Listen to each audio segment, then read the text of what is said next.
Makakaya ba ni Tomas na harapin ang kadiliman? Ano ang tunay na kapangyarihan ng anting-anting? Final episode soon.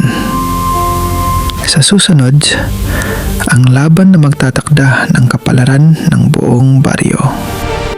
Hindi lahat ng matapang ay handang lumaban. Ngunit ang may paggalang, kailanman ay hindi nag-iisa.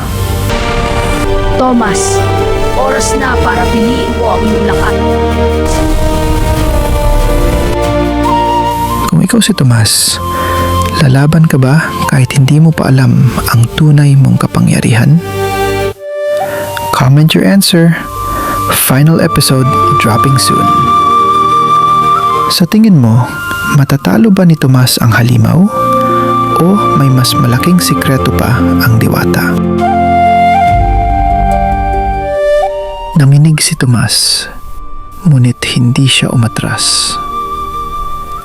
Ang paggalang ang iyong tunay na lakas, wika ng diwata.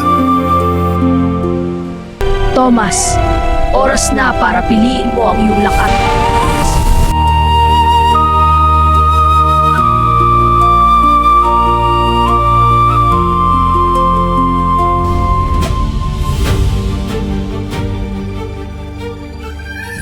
Biglang naging espada ng liwanag ang anting-anting.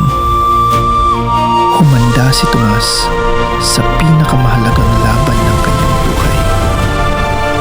Sa tapang at kabutihan, hinarap niya ang halimaw.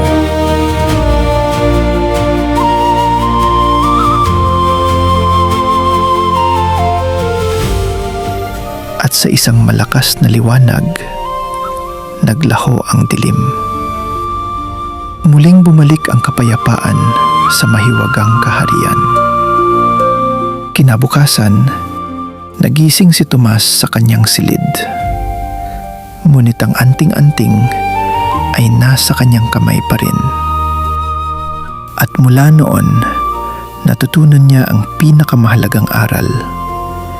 Ang tunay na mahika ay nasa pusong marunong gumalang sa nakatatanda.